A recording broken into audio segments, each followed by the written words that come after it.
गुरुवे गौरचन्द्राय राधिकाय तदालये कृष्णाय कृष्णभक्ताय तद्भक्ताय नमो नमः। वंशाकल्पतरुभ्यश्च कृपासिन्धुभ्यैव च पतितानां पावनेभ्यो वैष्णवभ्यो नमो नमः। नमो महावदन्याय कृष्णप्रेमप्रदायते कृष्णाय कृष्णचैतन्य नामिने गौरत्विषे नमः। तप्त कंचन गौरंगी राधे वृंदावनेश्वरी वृषभानुसुते देवी प्रणमामि हरिप्रिये। हे कृष्ण करुणा सिंधु दीनबंधु जगतपते गोपेश गोपिका कांत राधा कांत नमस्तुते। वृंदायै तुलसी देव्यै प्रियायै केशवस्य च कृष्ण भक्ति प्रदे देवी सत्यवत्यै नमो नमः। श्री कृष्ण चैतन्य प्रभु नित्यानंद श्री अद्वैत गदाधर श्रीवासादि गौर भक्त वृंद। हरे कृष्ण कृष्ण कृष्ण हरे हरे हरे राम राम राम हरे हरे। भूमस्वखलितपादानां भूमिरेव यवलम्बनं त्वय्यजातयपराधानां त्वमैव शरणं प्रभु त्वमैव शरणं प्रभु त्वम्। हम लोग श्रवण कर रहे हैं ब्रजे प्रसिद्धम नवनीत चोरम। बेकार में ठाकुर जी का नाम नवनीत चोर रख दिया। बनावे इनके लिए और सीधा सीधा मांगे तो देवे ना। भीतर आ तो दूंगी, भीतर चलो जाए तो कपट करें, लिपट जावे। मैया को कहे मैया तू इकली ना आए, तेरो तो मैं प्राण प्यारो हूं, ये बात सही है, लेकिन तू इकली ना है। ऐसे बोले वाली बहुत सारी हैं। लाला तू तो सबन को ही प्यारान प्यार हो, तो अगर सबन को ही हूं तो मैया तुम वो काहे को कहे कि 9 लाख गाय को दूध वाको दही वाको माखन वो अंत न जान दे काहे को। ठाकुर जी की ऐसी बातों से सबका चित्त सबका हृदय हरण है। इन बातों से कोई अपने आप में नहीं, सब में कृष्ण समाये हुए हैं। यहाँ पे श्री वल्लभाचार्य जी महाराज ने अति संक्षिप्त में बहुत कम शब्दों में भगवान जी की महिमा का वर्णन किया है, ये बोलते हुए कि चोरों के राजा को मैं प्रणाम करता हूँ। इस धरातल पे कोई ऐसा व्यक्ति नहीं जो आपके पापों को चोरी कर ले। रुद्रकुंड में बड़ी विशेष एक बात हृदय से निकली कि आपके संचित कर्म नष्ट हो चुके हैं। जिन्होंने मेरे श्री गुरु पाद पद्म का चरणाश्रय किया है उनकी तो मैं 101% गारंटी ले सकता हूँ, क्योंकि भले ही आपको अनुभव हुआ हो या ना हुआ, ये मेरा अपना प्रत्यक्ष साक्षात अनुभव है। जब कोई बच्चा रिफ्रेश होता है फॉर्मेट होता है, तो उसमें जो डाला जाता है वही दिखता है। ऐसे होता है। ऐसी स्थिति हुई थी दीक्षा के समय और लाल कपड़े के समय में कि जो दिन में देख रहे हैं, बातचीत कर रहे हैं, वही स्वप्न आ रहा। मतलब इट्स लिंकिंग।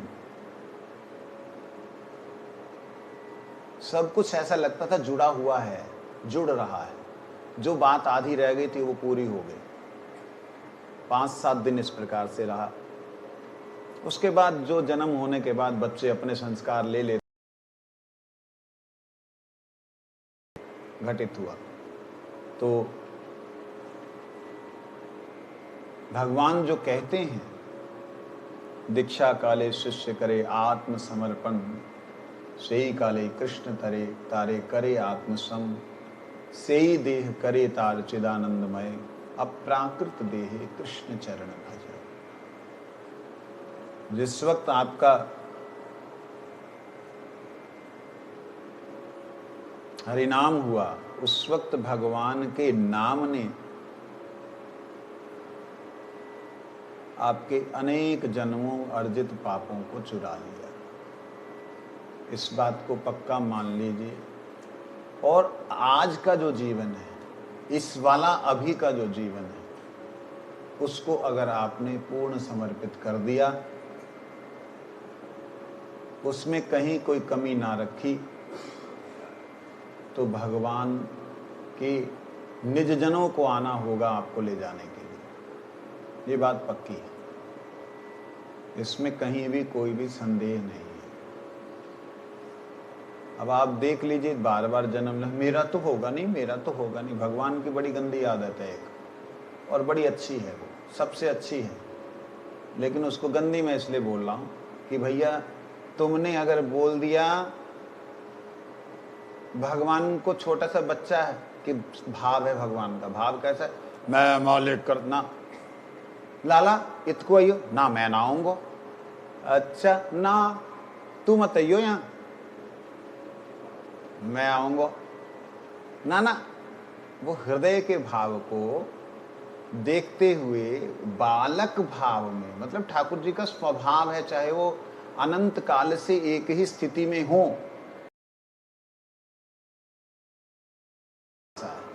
आप जो बोलोगे उधर से समर्थन ही होगा। आपने कह दिया कन्हैया तू भगवान है, सामने से बोलेगा हाँ मैं भगवान हूं। लाला तो में सब कछु है, हाँ मोह में सब कछु है। मोह दिखा दे, ले देख ले। मतलब भगवान को हाँ के अलावा ना कहना नहीं आता है। ध्यान रखिए, भगवान के स्वभाव को सुदर्शन सिंह चक्र जी महाराज ने बड़े सुंदर तरीके से वर्णन किया है, मेरे को बहुत अच्छा लगा। मेरी एक आदत सी है, जिससे जो सुना है या सूखा है उनका नाम उच्चारण करना। वो इतना सुंदर उन्होंने लिखा है, श्याम का स्वभाव। आप पढ़ेंगे आपका दिमाग ऐसे खिल जाएगा, मतलब जैसे कमल का फूल खिल जाता है ना, ऐसे खिल जाएगा। ठाकुर जी का स्वभाव ऐसा ही है। एक ने कहा सर्वशक्तिमान निराकार, हाँ निराकार जा, अब ना तो इधर सुन दूंगा, निराकार ही है तेरे लिए, जा। भगवान है नहीं, नहीं हूं। आपने ना कहा तो उधर से ना हुआ, ये याद समझ लीजिए। ये उनका स्वभाव है, क्या कर सकते हो आप। आप कह रहे हो मेरे को बहुत कष्ट हो रहा, कष्ट अगर इतना है और आपने उसको व्यक्त, ध्यान देना मेरे शब्दों, इतना कष्ट है, आपने इतने कष्ट को सहन नहीं किया और आपने उसको बहुत ज्यादा व्यक्त किया, बहुत कष्ट हो रहा है, वो आपको बहुत कष्ट होना है, क्योंकि आप गोविंद की शरण में हो। वो क्या है? चिंतामणि। क्या है? बीमारी बहुत बड़ी है। आप किसी देवी देवता के पास हो तो कोई बात ना, डरवे की। कन्हैया के पास हो तो डरवे की जरूरत है भैया। ये तो ऐसो है, आपको इतना कष्ट है, आप बोलो कोई कष्ट ही ना है। अरे तो ही मैंने कष्ट दियो, कष्ट ना लग रहा ना, ना कछु ना, और दे दिया नहीं है, और दे दिया नहीं है। फिर जो हार जाता है ना, तो सुदामा के दास की तरह बन जाता है। ये उसका स्वभाव है। भगवान को हाँ करना आता है। अगर आपने इतने से कष्ट को सिर्फ इसलिए कि आपको लोग देखें इतना व्याख्यान किया, तो याद रखना ये कष्ट तो इस बार इतना था, आने वाला तैयार बैठा इतना, क्योंकि आप उसकी शरण में हैं।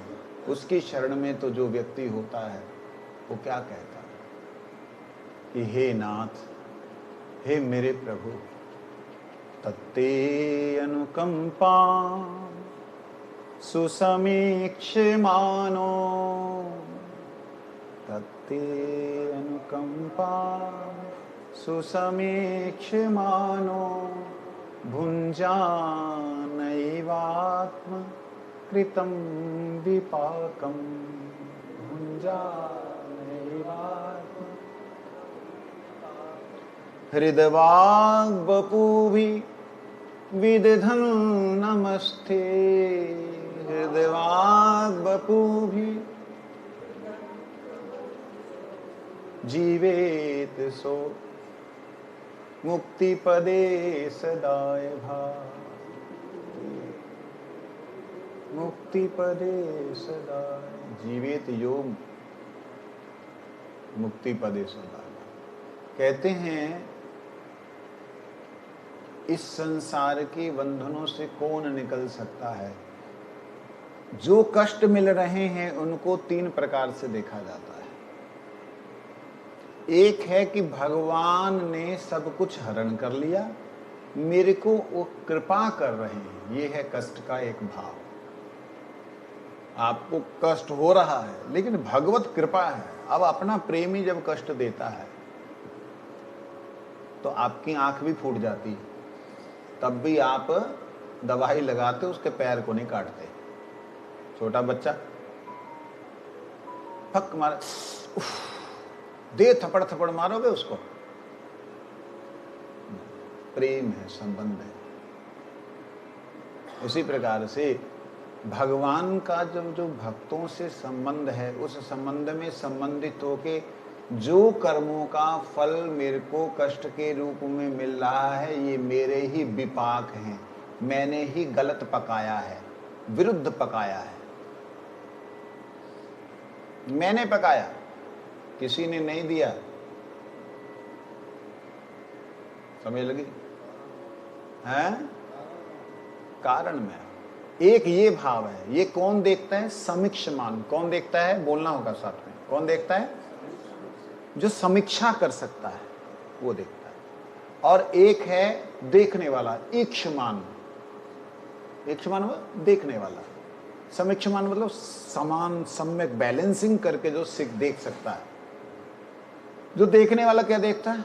फलाने के कारण से हुआ, ढिकाने के कारण से हुआ, उसने ऐसा बोला, उसने ऐसा कर दिया, वो दूसरे को दोष देता है। लिख लीजिए इस बात को, अगर आप दूसरे को दोष दे रहे हो, कष्ट के लिए आपके ऊपर आए हुए शब्दों का कष्ट हो, गाली हो, मार हो, XYZ जो भी वार्तालाप अथवा व्यवहार हो, वो व्यवहार का अगर आप सामने वाले के ऊपर दोष दे रहे हैं या किसी को बतला रहे हैं कि फलाने ने मेरे को ऐसा बोला, उसके कारण से ऐसा हुआ, तो समझ लीजिए आप भगवान के कृपा के पात्र नहीं हैं।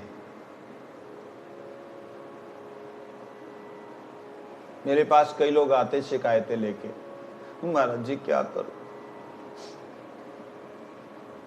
मेरे पापा नहीं मानते, मेरे पति नहीं मानते, मेरी पत्नी नहीं मानती। अरे नहीं मानती तू तो मान जा, ना करन ना दे भजन, ना भजन ना, भजन तो भीतर की चीज है, बाहर का क्या उसमें है, वो तो भीतर की बात है। भीतर तुम्हारे क्या चल रहा है कोई जान सकता है? ये जो दोष दूसरे पे दे करके अपना आपका बचाव करना, बड़ी सुंदर बात है। आ रही है, शायद कईयों को ना अच्छी लगे।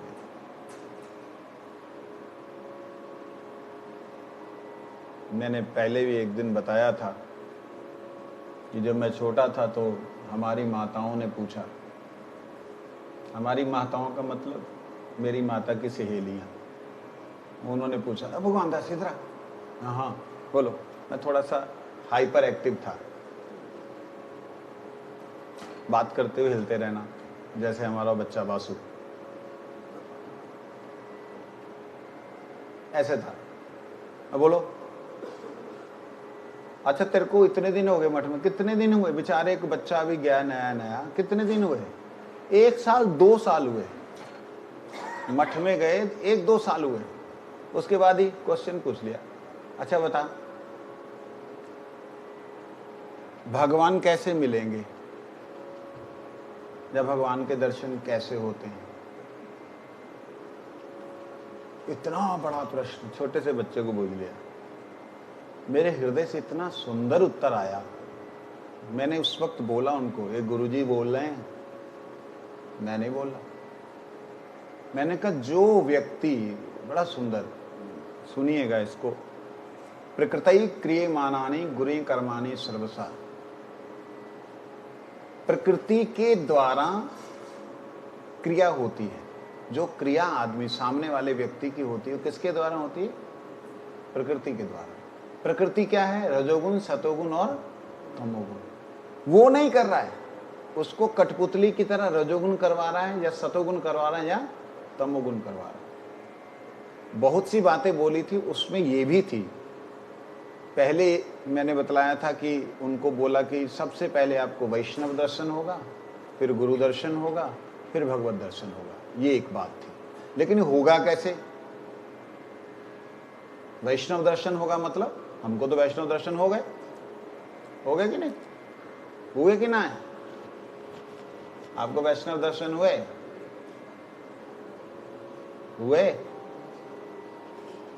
जोर से बोलो, हाँ ना ना। वैष्णव दर्शन हो गया?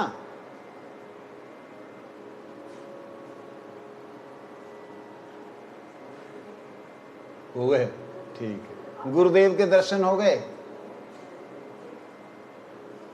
मेरे इन प्रश्नों से लोग परेशान हो जाते हैं, ये नास्तिक है। ना हमें वैष्णव दर्शन हुआ, ना गुरु दर्शन हुआ। ध्यान दीजिएगा, वैष्णव दर्शन क्या है? वैष्णव दर्शन क्या है? वैष्णव अदोष दर्शी प्रभु। वैष्णव दर्शन क्या है? अदोष दर्शी, अदोष दर्शन ही वैष्णव दर्शन है। वैष्णवों का दर्शन कैसा है, वो नहीं आया तो क्या वैष्णव दर्शन हुआ?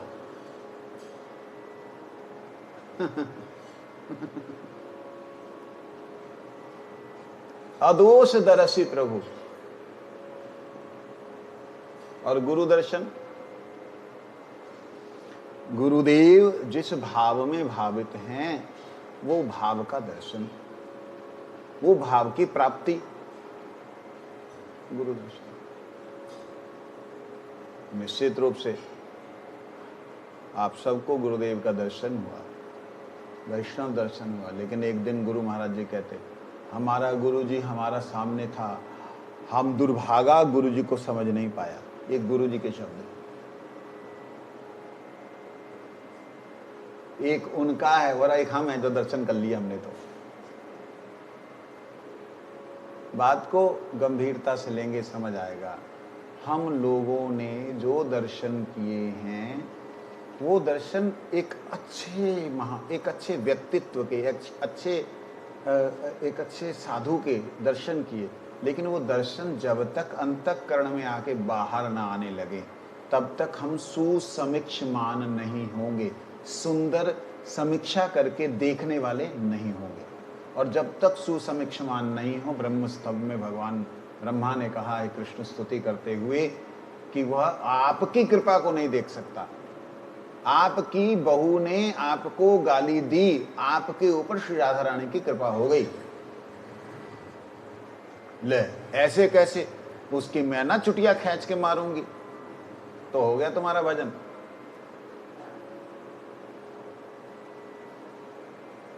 गुरुदेव ने एक दिन बड़ी सुंदर एक बात कही, भगवान जहाँ के निज सानिध्य न्यास्ते इच्छुक होंता के विरुद्ध परिवेशे निक्षिप्त करैया चतुर्दिक कहते आक्रमण करैया तैयारी करलेन लोहा हईते किछु तेरी करते गया प्रथमे आगुने पोड़ाइया हाथोड़ी द्वारा पिटाइया तैयारी करते हुए। ये गुरुजी ने लेटर लिखा था मेरे को, तो इसका भाव है दर्शन अगर हो गया ये वाला, तब आपको लगेगा कि जो मेरे अनंत जन्मों के पाप थे वो तो खत्म हो ही गए, वो तो है ही नहीं। तब आपका हृदय ना उसके लिए स्थान खाली कर देगा, रिक्त कर देगा कि उसके बिना अंधेरा ही अंधेरा है। तब वो कारागृहे बस सदा हृदय मदीय, अब आके अंदर बैठ जाओ मेरे, तब वो वाली बात आएगी। उससे पहले ना आ रही। अगर उससे पहले संसार के सब कुछ भरे हुए हैं ना, तब कछु ना आ रहो। नेक ब्रज की भाषा बोलने में आनंद आवे। तो क्या कह रहे हैं,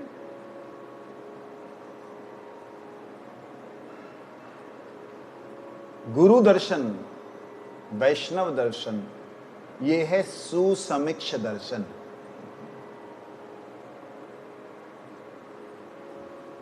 सुसमीक्ष दर्शन। अच्छा, कई बार हम देखते हैं वैष्णवों को, जैसे हमारे गुरु वर्गों को, वो हमें बहुत डांट देते थे, किसी को देखने से डांट देते थे। क्यों? जूठा पे पैर रखा, भाई ये तुम तो दोष देख रहे हो। हम बोल सकते हैं ना, तुम तो दोष देख रहे हो, गुण देखो, आया है भगवान के धाम में, एक गुण है उसका, वो देखो। अरे तुम दिखाओगे उन्हें,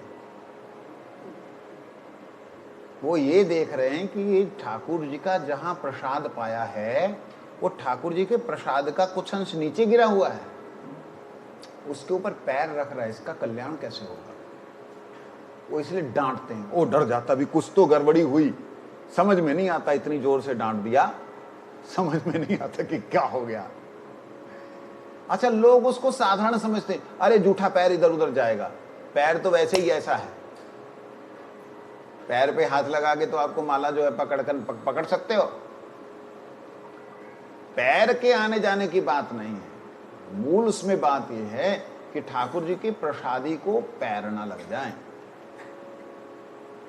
ये भाव है उसका। ऊपर की दृष्टि है जूठा इधर उधर आने जाने का, ठाकुर जी की रसोई में जूठा चला जाएगा, अपना जूठन चला जाएगा, ये ऊपर का भाव। भीतर का है तो भीतर का जो भाव है वो हमने लेना है। क्या है कि ठाकुर जी की कृपा हम पे पूर्ण रूप से हो चुकी है, उनकी तरफ से एक रत्ती भर की भी कमी नहीं है, हमें उन्होंने स्वीकार कर लिया है, इसीलिए अपनी परंपरा में, निज परंपरा में उन्होंने हमें शिक्षित और दीक्षित किया है। इस भाव में भावित हो करके जब हम आगे बढ़ेंगे तो जो हमारे साथ घटनाएं घट रही हैं, दुर्घटनाएं घट रही हैं, वो मेरे ऊपर भगवान की कृपा है कि मेरे विपाक, मेरे किए हुए दुर्भाग्यपूर्ण कर्मों का फल मुझे मिल रहा है। क्योंकि ध्यान दें, इस जन्म में तो आपने पाप किए नहीं, विशेष करके इस साइड वालों ने, जो जन्म से खाने वाले थे उनकी बात नहीं कर रहा, इस तरफ वाले लोग नॉर्मली खाने वाले नहीं थे, इतने पाप तो किए नहीं। फिर किस कर्मों का फल है? संचित खत्म हो गए, फिर सिर्फ प्रारब्ध बचे। तो प्रारब्ध के रूप में बीमारी आती है, प्रारब्ध के रूप में आपका साथी मिलता है, प्रारब्ध के रूप में जो सिचुएशन है वो मिलती है। गुरुदेव ने बड़ी सुंदर जो बात कही, बीच में वो रह गई। गुरु जी कहते, भगवान जिसको अपने पास लेके आना चाहते हैं, जिसको अपने पास लेके आना चाहते, कहते उसको विरुद्ध परिवेश में फेंक देते। ले, उसको विरुद्ध परिवेश में फेंक देते हैं, मतलब प्रतिकूल परिस्थिति में फेंक देते हैं। ये क्या लाना हुआ जी अपने पास में, परीक्षा लेने के लिए फेंकते? नहीं नहीं नहीं, नहीं। चारों तरफ से आक्रमण करवाते हैं, पुत्र करेगा, पुत्री करेगी, पत्नी करेगा, पति करेगा, चारों तरफ से आक्रमण करवाते हैं, बहू करेगी, पोते करेंगे। वो चारों तरफ से जो आक्रमण हो रहा है शब्द बाणों के द्वारा, वो क्या हो रहा है? छिंदंती सर्व संशयाद, आसक्ति, सारी आसक्ति भगवान कहते हैं वो तोड़ते हैं। जब सब तरफ से आसक्ति टूटेगी नहीं तो आप जा सकते हो? एक छोटा सा पौधा लगा हुआ है, उसकी जड़ें जब तक निकलेंगे नहीं तो क्या दूसरी जगह लग सकता है? लगेगा ही नहीं।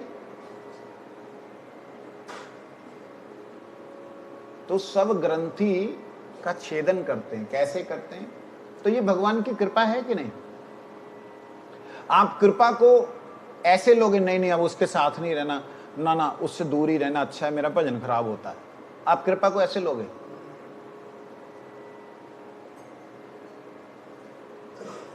कैसे लोगे?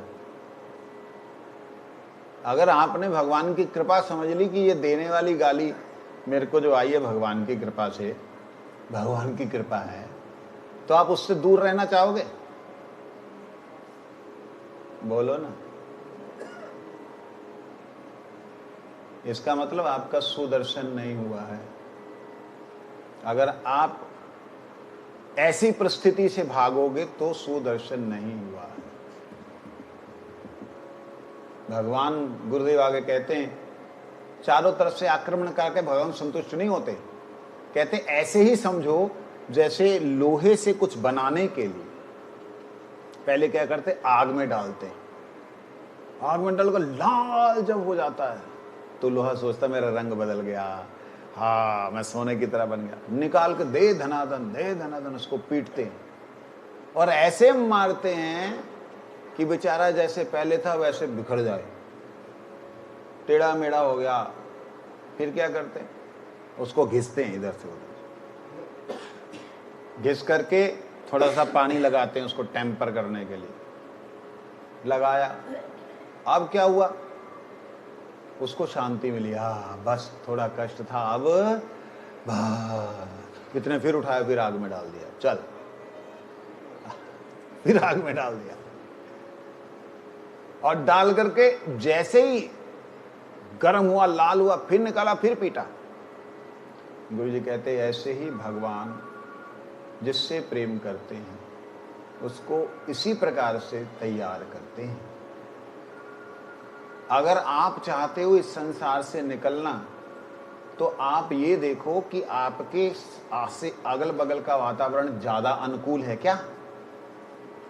अगर अनुकूल है तो समझो अभी बड़े आप दूर हैं। माफ करना, ये बातें आप लोगों को शायद समझ ना आए, लेकिन ये सत्य बात है। यदि आपकी आसक्ति अपने ठाकुर से, गुरुदेव से ना हो करके, वैष्णवों के प्रति ना हो करके इधर उधर फैली हुई है और वो फैलने का कारण अनुकूलता है, तो ऐसी अनुकूलता वास्तविकता में हमारे बंधन का कारण बन सकती है। चारों तरफ से आपको प्रतिकूल मिल रहा है लेकिन आप अनुकूल व्यवहार कर रहे हो। आप अनुकूल व्यवहार कर रहे हो, आपको प्रतिकूल मिल रहा है, आप अनुकूल कर रहे हो। ऐसे जो व्यक्ति हैं भगवान कहते स मे प्रिया, वो मेरा प्यारा है। क्या बोलते हैं? ऐसा जो है वो मेरा प्रिय है।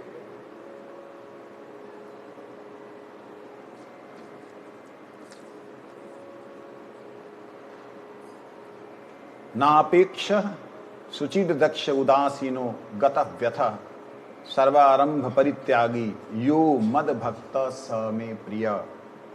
यो न हृष्यति ना द्वेष्टि ना शोचति ना कांक्षति शुभा अशुभ परित्यागी भक्ति मान्य स मे प्रिय। 12 अध्याय भगवान ये बात कह रहे हैं। कौन मेरा प्यारा है?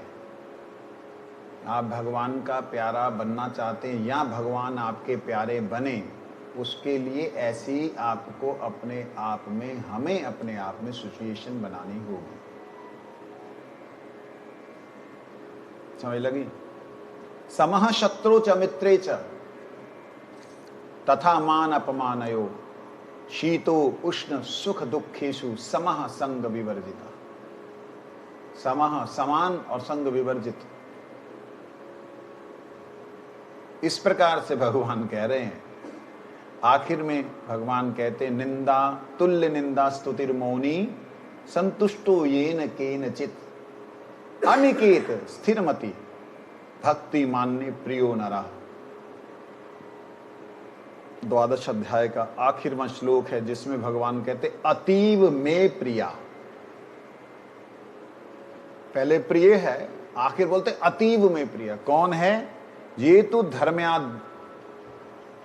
धर्मयामृत इदम यदोक्तम प्रयुपास्ते श्रद्धाना मत परमा भक्ता अस्ते अतीव में प्रिय। इस प्रकार से भगवान का अगर प्रिय बनना है तो भगवान कहते हैं अनुकूलता में प्रतिकूलता का अनुभव करते हुए उसमें निस्प्रिय रहे, प्रतिकूलता को भक्ति के अनुकूल समझते हुए उसमें लिप्त ना हो। प्रतिकूलता हो गई तो हमारा बुद्धि खराब हो जाती है। ये अभ्यास की बात है।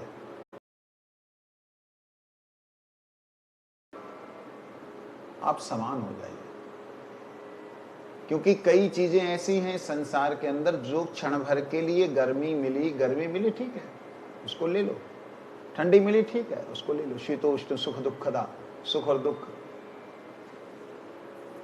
इस प्रकार से अगर हम लोग चल पाए तब हमें मालूम पड़ेगा कि भगवान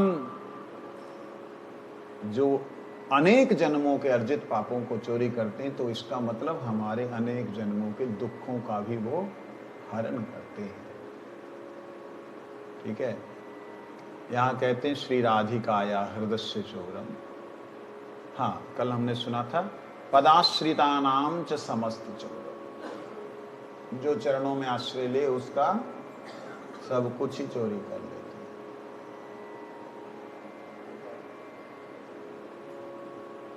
क्या क्या चोरी कर लेते हैं?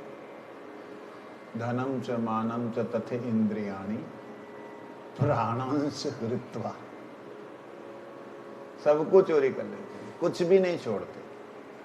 देखिए, ये चोरी नहीं करना हुआ, ये वास्तविकता में अपना सब कुछ लुटा देते हैं। भगवान कभी किसी की जरूरत नहीं, भगवान को किसी वस्तु की जरूरत नहीं, किसी व्यक्ति की जरूरत नहीं है। भगवान को कोई कमी नहीं है कि वो चोरी करे। ये तो एक प्यार भरा शब्द है, ब्रजवासियों ने दे दिया, चोर। वास्तविकता में आप समर्पण करना चाहते हो, आप सर्वस्व अर्पण करना चाहते हो। जब आप अर्पण करना चाहते हो कहते ले आओ। क्यों अर्पण करना चाहते हो? आप ऐसे ही किसी चोर को अर्पण करना चाहोगे जो कमाया देना चाहोगे ना? अर्पण इसलिए करना चाहते हो क्योंकि जिसको भगवान स्वीकार कर लेते हैं उसको अपने जैसा बना लेते हैं। जैसे वो हैं, वो क्या है, वो कैसे हैं? ग्वाल हैं तो ग्वाला बना लेंगे, अपने जैसा। गोप हैं, गोपी बना लेंगे। अपने जैसा बनाने का मतलब अपने समान दर्जा दे देते हैं। उससे ऐसा नहीं कि उसको अधीन होकर रहना होगा। वो भगवान से इतना प्रिय हो जाता है कि उसका कहीं कोई वर्णन साधारण शब्दों में नहीं कर सकता। इसीलिए कहते अकिंचनी कृत्य पदाश्रितम ना य करोति भिक्षु पथि गेहहीनम। इसके ऊपर कितने ही भक्तों के चरित्र आप बोल सकते हैं। बहुत सारे भक्तों के चरित्र जिनका कुछ भी नहीं छोड़ा, दर दर का भिखारी बना दिया। कहते ऐसा भीषण चोर कि उसने तीनों लोकों में देखा है क्या?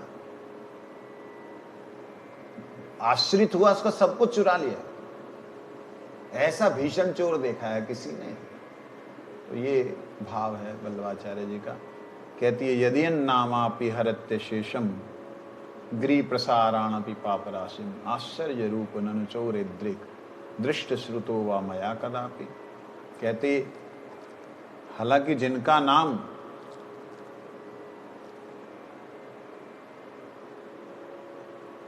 अशेष पाप राशि को, कैसी पाप राशि, गिरी प्रसारा, एकदम बड़े से पर्वत के समान जो पाप राशि है उसको कब खत्म कर देता है पता नहीं लगता। आश्चर्य रूप, ऐसा आश्चर्य रूप वाला चोर आपने कहीं देखा है? कहीं नहीं है।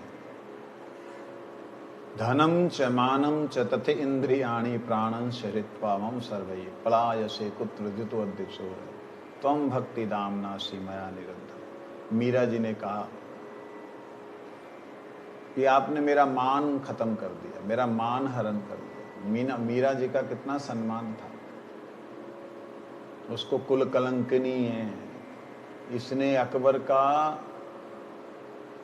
साथ दिया और अपने पति को मरवा दिया। ऐसे लांछन लगे उनको मीरा जी के चरित्र में।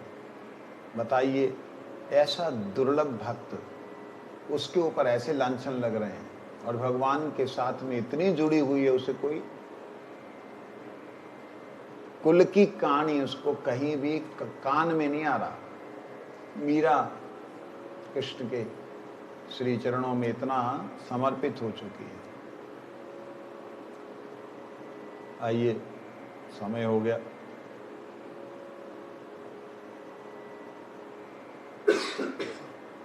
धनम च मानम च तथ इंद्रियाणि प्राणांश हित्वा मम सर्वमय पलायसे कुत्र धृतोऽद्य चोर त्वं भक्ति दाम्नासि मया निरुद्ध।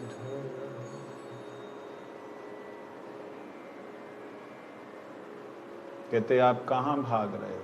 सब कुछ खत्म कर दिया, सब कुछ लूट लिया, अब कहाँ जा रहे हो? जब सब कुछ किसी का लुट जाता तो क्या करता है? लुटेरा दिख जाए, आपकी हाथ की बाजू की वो निकाल करके चोर भगतो दिख जाए तो क्या करोगी? मैं चलना पारी, ले जा तू, करोगी ऐसे? उठाओगे डंडा, दे मार करोगी? यहीं से छोड़ के मारूं, शायद लग जाए, रुक जाए, कछु तो करोगे। ऐसे ही कहते जब सब कुछ चुरा लिया अब कहां भाग रहा है? पलायसे कुत्र, अब कहां भाग रहा? रुक जा। पकड़ लिया। कैसे पकड़ा? त्वं भक्ति दाम्नासि, आप भक्ति के द्वारा ही पकड़े जाते हो और किसी के द्वारा, क्योंकि भगवान स्वयं कहते हैं नामं साध्यति योगो न सांख्य धर्म अध्वा न स्वाध्याय तपस्त्यागा यथा भक्ति ममोर्जित। नामं साध्यति योगो, मेरे को योग के द्वारा कोई साधन नहीं कर सकता। योग करे, अब योग कौन सा योग? यहां पे हठ योग की बात हो रही, भक्ति योग की बात नहीं हो रही। हठ योग, नाक नूक टेढ़ा मुंह आग करके आसन उसनों पे बैठ करके, वो हठ योगी, उससे भगवान कभी पकड़े में नहीं आते। भगवान तो पकड़ में तब आते हैं कि जब आप उसे बुला रहे हो और इग्नोर कर रहे हो।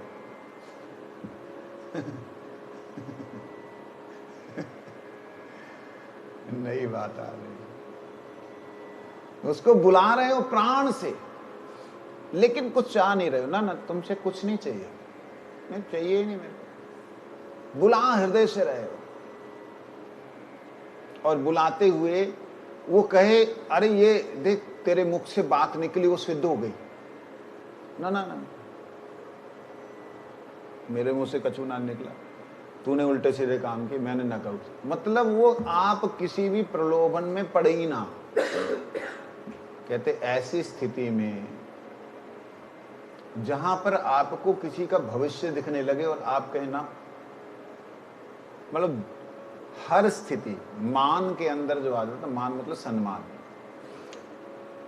हर स्थिति आपने अगर लुटा दी है और वो चाह रहा है देना, आपको धन देना चाह रहा है, मान देना चाह रहा है, आप कहते ना धन नहीं, ना मान नहीं, ना धनम ना जन्म ना सुंदरिम कविताम जगदीश काम है, ना ये चाहिए ना वो चाहिए, ना तो ले ले, पहले छीनता है बाद में देता है।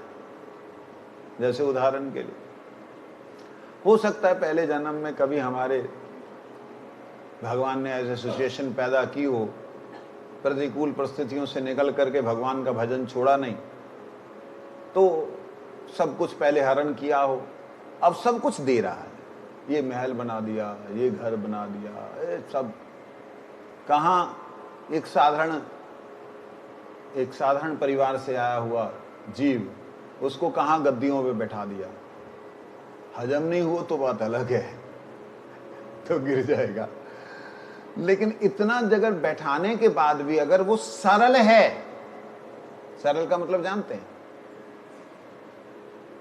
वो तिकड़मबाज नहीं है, सरल है,